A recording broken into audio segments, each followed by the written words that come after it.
أعوذ بالله من الشيطان الرجيم. بسم الله الرحمن الرحيم. وقضى ربك ألا تعبدوا إلا إياه وبالوالدين إحسانا.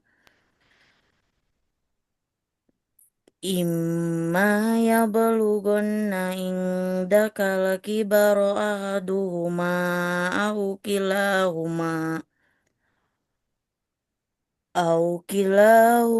فلا تقل لهما أف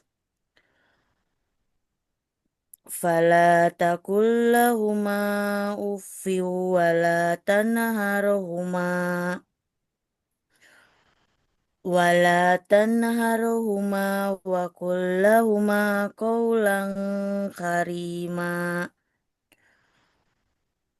واخفض لهما جناح الذل من الرحمة وقل رب ارحمهما كما ربياني صغيرا.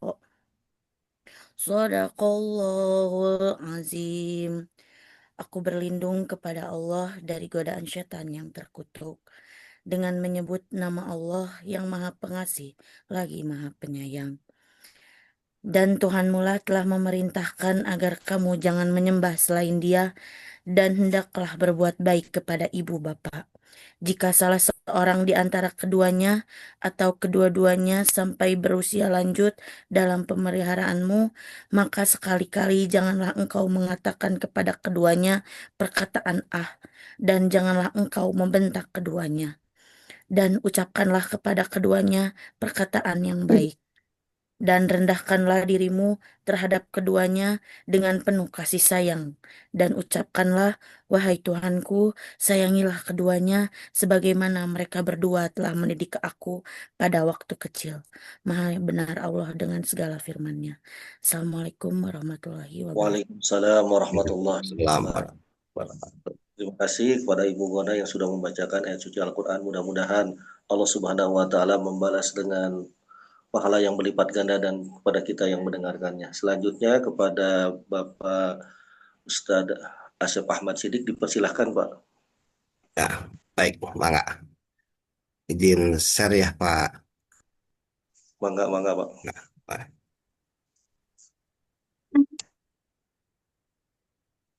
Bismillahirrahmanirrahim. Assalamualaikum warahmatullahi wabarakatuh. Waalaikumsalam warahmatullahi wabarakatuh. Waalaikumsalam warahmatullahi Ya, innal hamdalillah nahmaduhu wa nasta'inuhu wa nastaghfiruh wa na'udzu billahi min syururi anfusina wa min sayyiati a'malina may yahdihillahu fala mudhillalah wa may yudlil fala hadiyalah. Ashhadu an la ilaha illallah wa ashhadu anna Muhammadan abduhu wa rasuluh. Allahumma sholli ala Muhammad wa ala ali Muhammad. Pertama-tama marilah kita panjatkan puji syukur kepada Ilahi Robbi yang pada kesempatan di subuh kali ini kita dapat bertemu bertatap muka khususnya dengan eh, dosen-dosen pimpinan Fakultas Hukum Unisba, dan tidak lupa juga ya, saya ucapkan terima kasih pada yang terhormat Bapak Profesor Dr. H. Edi Setiadi ya, Prof. Edi gitu ya. Pada kesempatan kali ini saya ini hanya ini bukan apa, hanya sharing saja ya, sharing tawasobik tawasobil hak tawasobi sob gitu ya. Tidak ada niatan untuk hal yang lain, tapi mendiskusikan hal-hal yang berkaitan dengan Quran surat Al-Isra ayat 23 sampai 24 gitu ya. Di dalam Al-Quran surat Al-Isra ayat 23 sampai 24 yang tadi dibacakan oleh Qori, A'udzubillahi minasyaitonirrajim. Wa qada rabbuka alla ta'budu illa iyyahu. Dan Tuhanmu telah memerintahkan supaya kamu jangan menyembah selain Dia. Ya. Wabil walidaini ihsana. Ya. Dan hendaklah kamu berbuat baik pada ibu bapamu. Ya. Imma yablugonna indakal kibaro aduhuma au kilahuma. Jika salah seorang di antara keduanya, ya, atau kedua-duanya sampai berumur lanjut, kibar, dalam pemeliharaan, maka sekali-kali janganlah kamu mengatakan kepadanya, fala taqul lahuma perkataan gitu. Perkataan wala tanharuma, dan janganlah membentak keduanya, wa qul lahuma kaulan karima. Ya, tapi ucapanlah kepada mereka perkataan yang mulia. Ya. Wahfid lahuma janahadzulli minar rahmah. Wahfid lahuma, dan ucapkanlah kita kan kepada wahfid lahuma, dan rendahkanlah dirimu terhadap mereka berdua, ya, dengan penuh kasih sayang, dan ucapkanlah wa qur rabbirhamhuma kama rabbayani shogiro, wahai Tuhanku kasihilah mereka keduanya sebagaimana, ada yang memanai dengan dikarenakan gitu ya. Kama mereka berdua telah mendidik aku waktu kecil.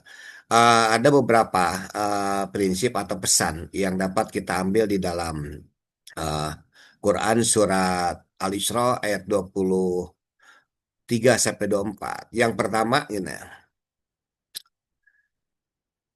berkenaan dengan prinsip tauhid, ya. Prinsip tauhid di dalam Al-Quran surat Al-Isra ini ya. Wakodo, ya. Kodo di sini adalah ketetapan. Ketetapan adalah sesuatu yang pasti gitu kan. Pada Allah, dan ini bentuknya perintah. Ketika bentuknya perintah, maka wajib ya bagi seluruh manusia, wabil khusus ya umat Islam. Yang Allah perintahkan di sini adalah wa qada rabbuka alla ta'budu illa iyyahu. Allah memerintahkan agar hambanya itu tidak beribadah pada selain Allah. Perintah ini mencakup dua hal. Yang pertama yaitu agar beribadah kepada Allah dan menjaga diri agar tidak beribadah kepada selainnya. Karena ibadah merupakan puncak pengagungan dan tidak ada yang berhak mendapatkannya kecuali Allah Azza wa Jalla. Karena itu Allah lah sumber dari segala anugerah dan kenikmatan seperti penciptaan, kehidupan, kekuatan, dan akal. Dan puncak daripada ibadah ya itu adalah mengesahkan Allah. Betul-betul semata-mata gitu kan. Yang dimaknai oleh tiga kalimat la ilaha illallah gitu ya. Tidak ada Tuhan melainkan Allah. Maka bimakna menurut Pak Ibnu Katsir ya, dimaknai dengan lama Buddha bihakin illallah. Tidak ada yang berhak diibadahi dengan hak ibadah, melainkan Allah. Maka kita selaku hamba Allah, selaku manusia yang diberikan peranan oleh Allah, tugas dan fungsinya itu untuk menjadi khalifah, maka kita harus tegak lurus ya, bahwa ibadah semata-mata karena Allah. Ya, sebagaimana komitmen kita di dalam sholat, ya minimal 17 kali ya Pak Hasim. 17 kali kita komitmennya iya karena budu wa iya karena stain. Hanya kepada Engkau lah kami beribadah dan hanya kepada Engkau lah kami mohon pertolongan.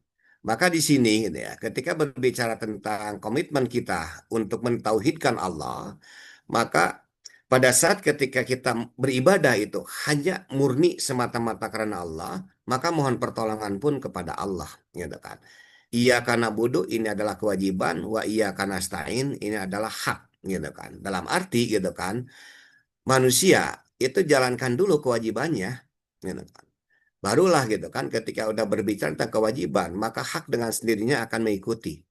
Tapi sebaliknya ya, terkadang kita lebih menuntut hak ya dibandingkan dengan ibadah gitu kan. Kita senantiasa mohon kepada Allah ya, tapi terkadang ibadah kita lalai. Nah, tetapi di sini gitu kan, komitmen kita yang kita lakukan gitu kan di dalam sholat, yaitu dalam surat Al-Fatihah dengan iya karena budu wa iya karena stain, ini menjadi komitmen kita untuk senantiasa ibadah tidak pernah berhenti, murni semata-mata karena Allah, dan hak itu eh, nastain pertolongan itu insya Allah gitu kan Allah akan berikan kepada hamba-hambanya yang taat beribadah.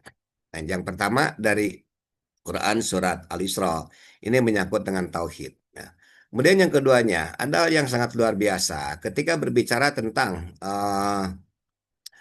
ihsan ya, atau bakti kepada kedua orang tua. Allah menyandingkan atau mengawali beberapa ayat itu gitu kan dengan mentauhidkan Allah. Ya. Yang di sini dalam Quran surat Ali sholat tustiku bihi ya syai'a. Ya. Janganlah menyentuhkan Allah, kemudian kesannya wabil walidaini ihsana. Gitu ya. Ada yang menarik pada saat ketika berbicara tentang ihsan gitu ya.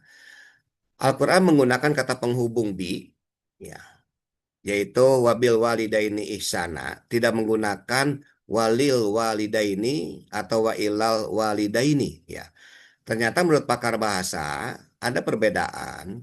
Kata ila yang merupakan artinya kepada mengandung makna jarak, sedangkan Allah tidak mengendaki adanya jarak walaupun sedikit. Ya, hubungan antara seorang anak dengan orang tua. Ya.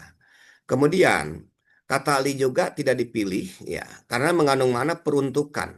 Ya, ini adalah menurut para pakar bahasa. Nah, sehingga makna daripada menggunakan kata bi, wabi gitu ya, mengandung makna ilsok. Ilsok itu kelekatan. Karena kelekatan itulah ya, kelekatan kedekatan seolah-olah gitu kan nempel antara orang tua dengan anak gitu ya, yang pada prinsipnya kelekatan atau kedekatan ini, maka bakti yang dipersembahkan oleh anak kepada orang tuanya pada hakikatnya bukan untuk ibu bapaknya, tetapi untuk diri sang anak itu sendiri. Itu pula sebabnya gitu kan. Maka tidak menggunakan kata li atau ilah. Jadi ketika seorang anak itu bakti kepada orang tua, prinsipnya bukan untuk orang tuanya, tetapi untuk anaknya itu sendiri. Sebagaimana Allah tegaskan gitu ya. Ketika beribadat pada Allah, prinsipnya bukan untuk Allah, tetapi untuk hamba-hambanya gitu kan. Dampaknya kepada hamba-hambanya yang akan apa yang senantiasa taat beribadah kepada Allah. Nah, kata ihsan dari kata ahsana yusuni ihsanan ini berbuat baik ya. Kebaikan atau kebajikan yang memiliki kata ihsan itu ada dua maknanya. Satu memberi nikmat pada pihak lain, yang keduanya perbuatan terbaik. Ya. Kata ihsan ini lebih apa dalam dibandingkan dengan kata adil. Kalau adil, ya, ketika saya memberi kepada Pak Hasim satu, maka Pak Hasim akan apa, membalasnya dengan satu. Ini adalah adil. Ketika ada seorang yang memberi satu, maka dia berikan lagi satu, maka itu apa adil. Kalau ihsan itu berbeda. Ihsan itu memperlakukan lebih baik dari pelakuannya terhadap pihak lain. Ya. Ketika seseorang itu memberi satu, ya, maka dia memberikannya itu atau membalasnya dengan dua, maka itu ihsan. Gitu ya. Jadi ihsan itu memberi gitu ya, lebih banyak atau memberikan kepada kedua kaitan orang tua, memberikan sesuatu kepada orang tua sesuai atau melebihi, melampaui daripada ekspektasi harapan orang tua kita. Gitu kan. Ketika orang tua kita membutuhkan butuh satu gitu kan, maka seorang anak ketika memberikan dua atau tiga, maka itu adalah ihsan. Jadi ihsan kita lebih banyak memberi gitu kan, kemudian eh, lebih sedikit daripada kita yang mengambilnya.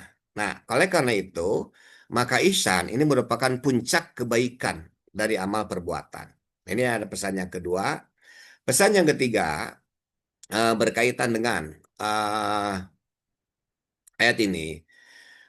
Pesan ketiga adalah kewajiban memelihara orang tua. Imma yablugonna indakal kibar aduhuma au kilahuma. Ayat ini memberikan penekanan ya secara normatif bahwa perintah dari Allah, kewajiban berbakti kepada orang tua tidak gugur dalam kondisi apapun. Baik ketika salah seorangnya itu masih hidup maupun ketika kedua-duanya itu hadir bersama dengan seorang anak. Ya. Pilihan bentuk tunggal pada ungkapan al-kibar. Apabila salah seorang dari keduanya mencapai usia lanjut, nah dipahami oleh para mufasir ini sebagai bentuk penegasan linguistik yang bersifat inklusif, ya, yaitu mencakup kedua situasi secara sekaligus. Jadi pada saat ketika kita berbakti kepada kedua orang tua kita masih ada, gitu kan, maka kita sama baik kepada ibu maupun kepada ayah.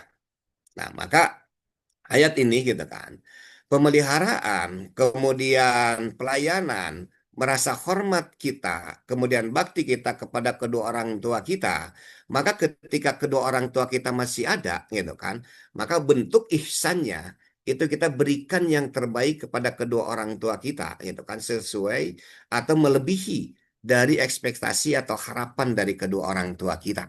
Nah, ini adalah kaitan dengan imma yablughanna indakal kibar aduhuma au kilahuma. Pesan yang keempatnya ada larangan ta'affuf dan tanhar. Ya. Yang mana kalimat dari pala takullahu ma'uf, jangan kamu ucapkan kepada keduanya kata-kata buruk seperti keluhan paling rendah. Dan keluhan yang paling rendah atau ucapan ta'affuf itu adalah ucapan ah. Ini ya. Ah diterjemahkan dalam depan kalau yang sebelumnya dengan istilah cis, kalau sekarang dengan istilah apa dengan terjemahnya ta'affuf. Ta'affuf itu adalah kekesalan atau keluhan, ya, yang merupakan ucapan buruk yang paling rendah. Nah, larangan ini untuk semua kondisi, terutama ketika keduanya dalam kondisi lemah, tua, dan tidak mampu bekerja. Ya. Karena kebutuhan pada kebaikan saat itu lebih besar dan lebih pasti. Oleh karena itu, pada ayat fala taqulla ma'uf ya, disebutkan secara khusus kondisi saat mereka sudah lanjut usia. Karena dalam kondisi ini orang tua sangat memerlukan bakti anaknya mengingat kondisi yang sudah lemah dan renta. Ini adalah kondisi pada saat ketika kondisi orang tua kita sudah dalam kondisi yang sudah sepuh, kemudian kondisi yang sudah dalam pemeliharaan seorang anak, maka orang tua itu membutuhkan kasih sayang, membutuhkan perhatian, membutuhkan gitu kan, pelayanan daripada anak-anaknya, ya, anak-anaknya. Apalagi dalam kondisi sekarang gitu kan. Ketika dalam kondisi di era digital ini gitu kan, bisa jadi gitu kan, sekalipun kita tidak bertatap muka, kemudian orang tua kita ada eh, jauh gitu kan dari tempat tinggal kita di Bandung gitu ya, maka bisa bisa bisa melakukan apa perhatian pemeliharaannya gitu kan. Satu saat bisa melalui digital, kemudian bisa juga di sela-sela libur kita seminggu sekali kita bisa mengunjungi kepada mereka. Ini adalah butuh. Kenapa? Karena orang tua itu pada saat eh, di usia-usia senjanya, di usia-usia sepuhnya, mereka membutuhkan ya ketika berdua ya dengan suami istri atau orang tua kita, maka kita butuh gitu kan kondisi yang menghangatkan suasana gitu kan pada saat ketika usia orang tua kita yang sudah sepuh ya. Ini adalah jangan mengucapkan kata-kata ah atau mengeluh gitu kan, mengeluh sehingga keluhan-keluhan ini terdengar oleh orang tua kita gitu. Kemudian yang keduanya ada kalimat wala tanharhuma, jangan bertingkah buruk kepada keduanya. Ya. Perbedaan antara ta'afuf dan intihar, larangan intihar ini. Pertama, merupakan larangan untuk membuat mereka sedih. Ya. Kedua, larangan menentang ucapan dan atau menganggap bohong. Nah, ini adalah kalau ta'afuf itu adalah larangan ketika mereka menyebabkan mereka sedih dengan ucapan yang paling rendah, ucapan A, ya, kemudian menolak perintahnya gitu kan dengan cara halus pun gitu ya, atau dengan cara yang apa berbagai macam alasan itu menyebabkan kesedihan orang tua. Kalau intihar ya atau nahar, maka hardikan, kemarahan, membentak. Dan ironinya saat ini bukan hanya seorang anak kalau kita lihat di medsos itu bukan hanya membentak gitu, tapi mereka pun berani melakukan perbuatan penganiayaan secara fisik gitu kan kepada kedua orang tua. Ini adalah tahap perkataan buruk yang ringan, sementara nahar ya atau intihar ini hardikan dengan kemarahan gitu ya, bentakan, suara kita melebihi daripada suara orang tua kita. Gitu. Kemudian pesan yang kelima, ya, pesan yang kelima, karim kepada orang tua. Ya. Wa kullahuma kaulan karima. Karima ini adalah mulia, kata-kata yang santun, kata-kata yang bagus gitu ya. Kata karim kalau dikaitkan dengan akhlak terhadap seseorang atau orang lain berarti pemaafan. Ya. Ini berarti Segala macam yang baik dan mulia harus menghiasi setiap kata diucapkan kepada kedua orang tua. Kata-kata kita, kemudian eh, apa yang kita ucapkan itu mampu gitu kan menenteramkan, membuat orang tua kita ini bahagia, membuat orang tua kita ini dengan kata-kata kita yang santun, yang sopan, gitu ya. Bukan saja gitu kan sifatnya benar dan tepat ya, bukan juga hanya yang sesuai dengan adat kebiasaan yang baik dalam satu masyarakat, tetapi juga harus yang terbaik dan termulia. Kata-kata kita pada saat ketika kita berbicara dengan orang tua kita, kaulan karima, itu adalah kata-kata yang mampu menyentuh hati. Ya, ya. Kalaupun seandainya orang tua kita melakukan suatu kesalahan terhadap anak, maka kesalahan itu harus dianggap tidak ada atau dimaafkan. Jadi seolah-olah bahwa pada saat ketika ada kesalahan dari orang tua kita, seolah-olah itu adalah tidak pernah dilakukan oleh orang tua kita. Maka yang muncul dalam diri kita itu adalah dimaafkan. Karena tidak ada orang tua yang bermaksud buruk terhadap anaknya. Tidak ada orang tua yang memiliki sikap negatif terhadap anaknya. Tentu orang tua itu akan memberikan yang terbaik kepada anak-anaknya. Oleh karena itu, makna karima yang dipesankan ketika seorang anak menyampaikan sesuatu kepada orang tuanya. Kata-kata santun, kata-kata sopan, kata-kata yang mampu menyentuh hati gitu kan, merendahkan diri kita di hadapan orang tua kita. Ini adalah makna daripada karima. Sehingga eh, pada saat ketika orang tua kita dalam tanda petik berbuat salah gitu kan, maka seolah-olah itu tidak diucapkan, seolah-olah tidak diperbuatkan oleh orang tua kita, maka yang muncul adalah pemaafan dari diri seorang anak gitu ya. Kemudian pesan yang keenamnya ya, tawadu kepada orang tua ya.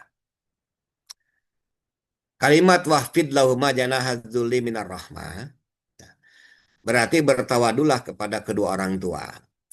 Yang ayat ini memerintahkan anak bahwa rendahkanlah dirimu terhadap mereka berdua, didorong oleh rahmat atau didorong oleh karena rahmat kasih sayang kepada keduanya, bukan karena takut atau malu dicela.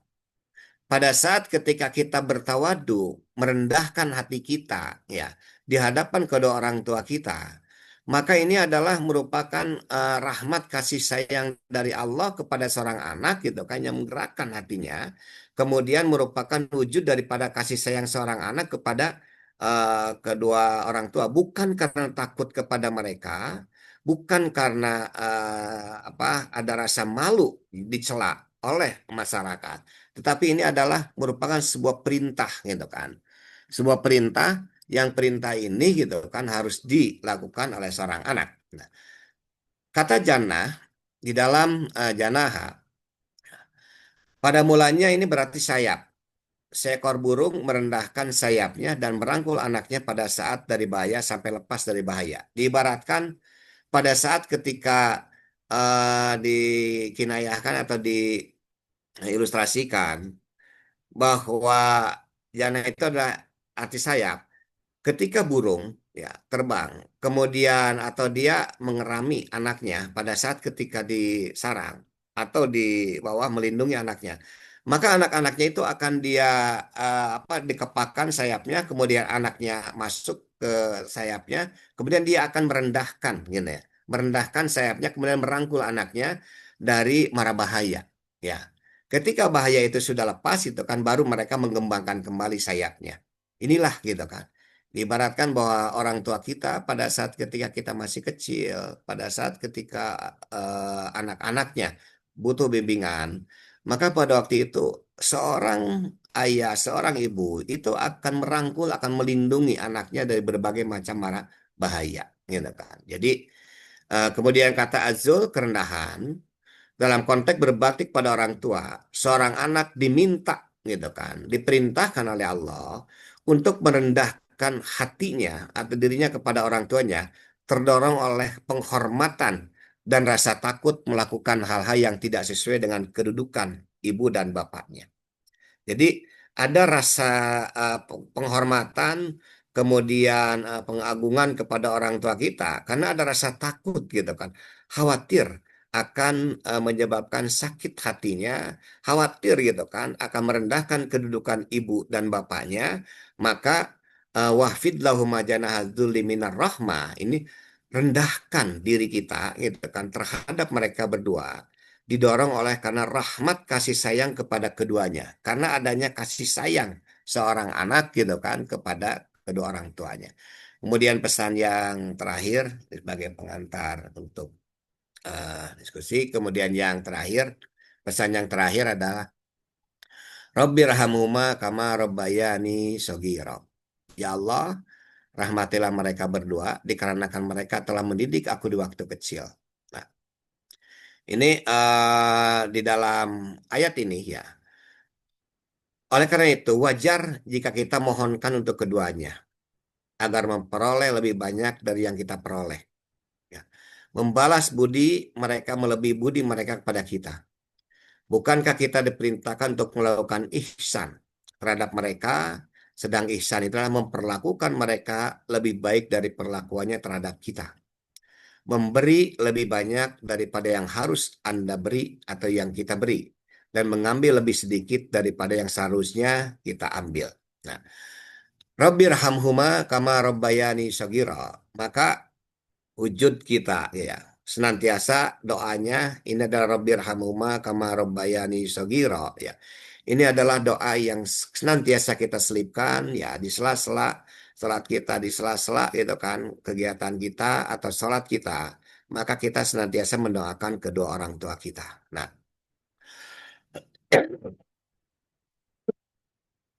senantiasa mohonkan doanya kepada orang tua kita maupun orang tua pada saat ketika hidup ataupun pada saat ketika mereka sudah meninggal dunia gitu ya.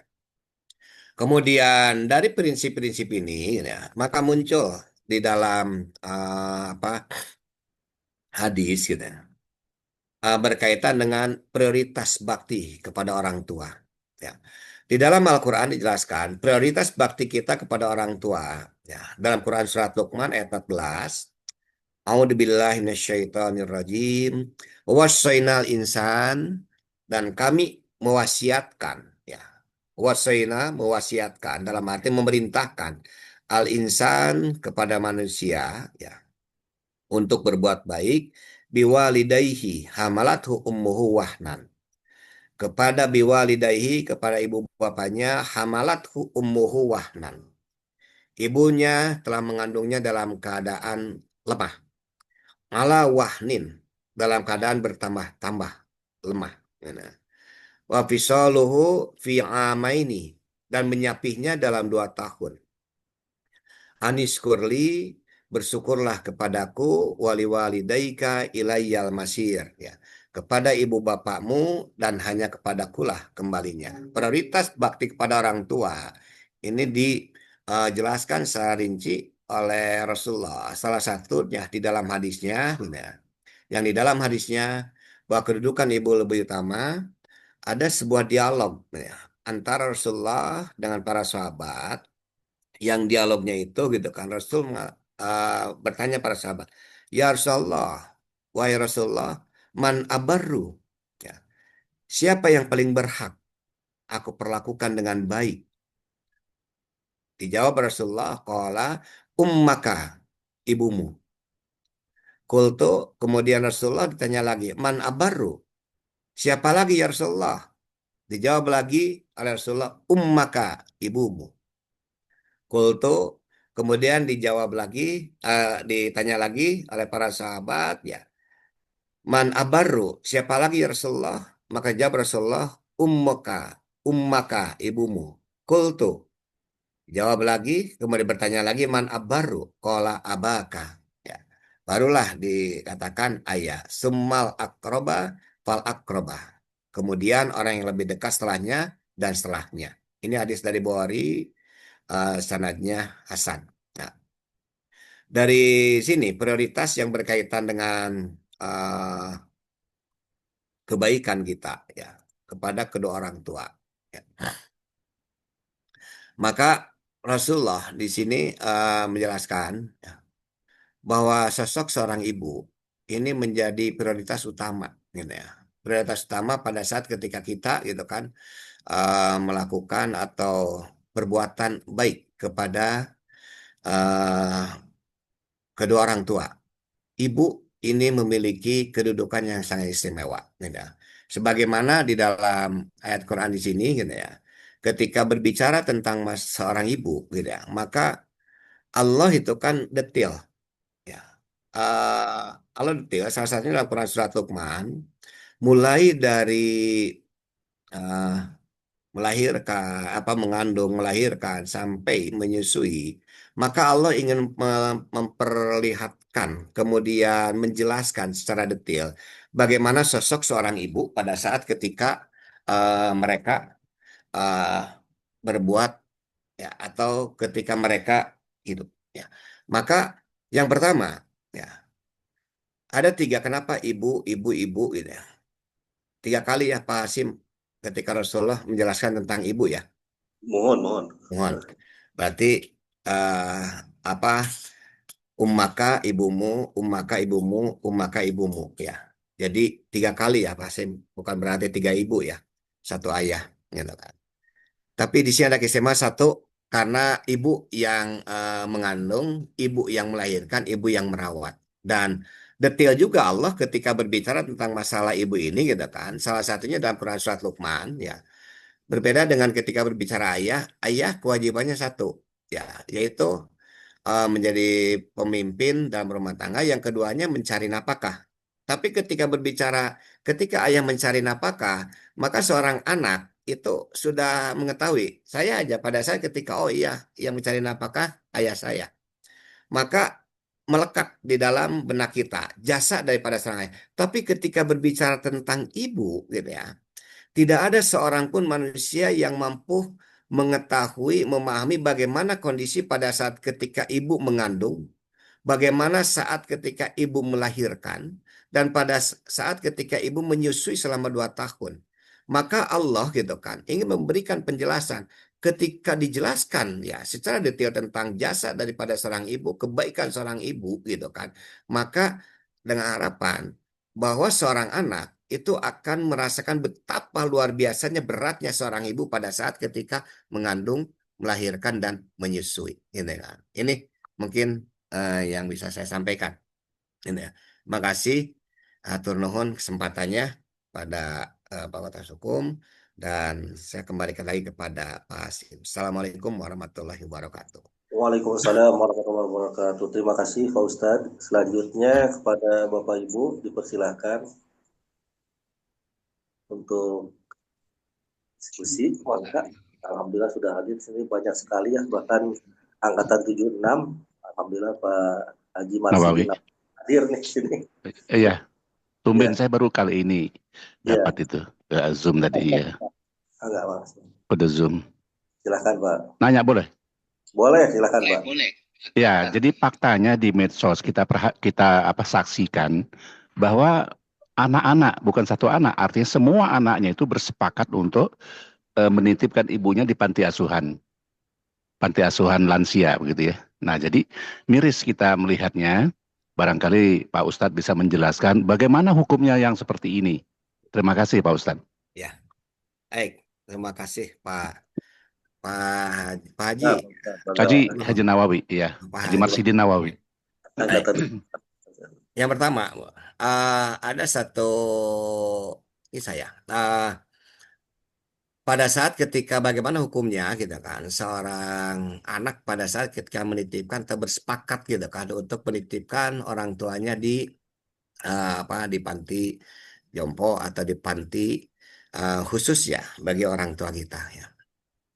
Ada berbagai macam satu Pak ya. Kesempatan kita untuk memelihara atau kebaikan gitu ya. Kebaikan untuk memelihara orang tua kita seolah-olah kita serahkan kepada yang lain.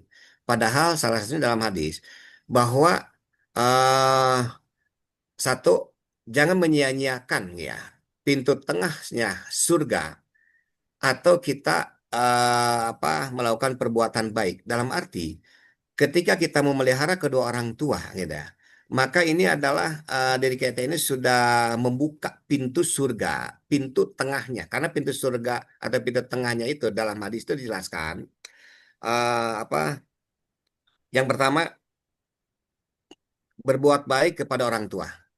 Dan bagi saya, pada saat ketika sekarang gitu kan, fenomena saat ini gitu kan, adanya seorang anak karena kesibukannya menitipkan gitu kan. Satu, maka bagi saya mereka apa menyia-nyiakan atau mengabaikan ya kebaikan-kebaikan yang seharusnya bagi seorang anak gitu kan dia lakukan dengan memeliharanya, dengan ucapannya. Apakah pada saat ketika dititipkan ke ke panti jompo gitu ya, seorang ibu atau seorang ayah gitu kan tidak termasuk kepada yang sifatnya ta'afuf gitu ya, atau bisa jadi yang tanhar, ada rasa sedih pada saat ketika mereka dijauhkan gitu kan dari lingkungan yang lingkungannya itu yang terdekatnya dengan anaknya. Satu gitu. Jadi ada yang menghukuminya gitu kan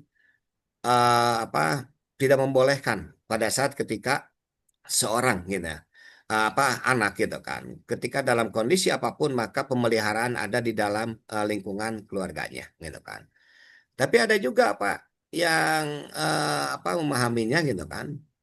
Ketika anak-anak tidak bisa, maka lingkungan keluarganya atau lingkungan daripada yang sesama gitu kan, sesama ini lansia gitu kan, yang mereka lakukan. Jadi bagi saya gitu kan, lebih baik memelihara kedua orang tua kita. Kalaupun mau gitu kan, ada kemampuan dari kita gitu. Kita membuat semacam lingkungan bagi atau kajian-kajian kecil atau lingkungan bagi lansia bagi orang tua kita yang bisa kita mengandung sehingga muncullah sekarang ini ada istilah dengan pesantren lansia Pak ya, ada pesantren lansia yang bisa satu saat ketika mereka gitu kan setiap hari berkumpul setelah itu kembali lagi pada keluarganya. Saya kira ini yang lebih baik Pak ya di Pak Haji Ya, atur Terima kasih Pak Ustadz. ya Bang. terima kasih Mungkin ya. ya, Pak Asep, sedikit. Silakan Ngomongin Pak terus nih. Mangga, silakan. Mungkin yang tidak boleh itu adalah yang apa namanya diasuh lepas gitu ya, Iya. diasuh lepas gitu. Itu yang makin dosa tuh diasuh lepas, dilepaskan ke orang tua, disimpan di panti asuhan, ya panti asuhan tua gitu ya. Nah mungkin yang lepas itu yang ini, sehingga ada konsep pesantren apa namanya pesantren Pesantren lansia. lansia. Itu adalah salah satu karena memang begini, orang tua itu agak sulit mungkin berkomunikasi dengan yang lebih yang tidak sebaya gitu ya. Tapi Ya. kalau ngumpul dengan yang sebaya kan ini karena saya merasa gini, saya di kampung dulu ya ada ibu yang sudah tidak ada temennya gitu ya. Jadi sebaya dia itu sudah hilang. Nah, ketika mendengar ada orang meninggal, ya kemudian dia tahu bahwa yang meninggal itu lebih lebih muda dari dia, kenapa bukan aku yang meninggal katanya gitu, sampai kayak begitu karena komunikasi yang tidak ini yang tidak nyambung gitu ya, karena sudah tidak ada yang sebaya dengan dia mungkin itu, sehingga apa yang hari ini dijadikan ini mungkin ya itu salah satu jalan tengahnya adalah membuat pesantren lansia. Saya kira itu agak-agak ya betul ya tepat yang disampaikan oleh Pak Asul. Ya, itu tambahan dari Pak. Atur nuhun, Pak Ya. Rusli. Lainnya, Mangga, silakan.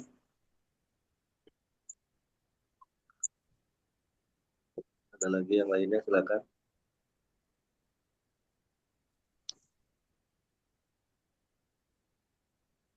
Mangga, Prof Edi. Izin, Prof ya. Mangga, silakan, Prof. Selanjutnya, Mangga. Prof. Ya. Silakan, ada lagi pertanyaan atau Izin tanggapan? Pak, bertanya Pak. Pak Ustadz Adha, Mangga, silakan. Mangga Pak Adam. Ini mah yang dirasa yang masih muda gitu, masih punya orang tua. Satu sisi ada tugas di kantor, satu sisi orang tua pengen ditemenin. Nah Pak, kalau begitu, saya baiknya kumaha. Hatur nuhun. Mak. Iya, ada pengalaman pribadi. Mangga, Pak Ustadz. Baik. Yang pertama, yang saya lihat di referensi-referensi ya,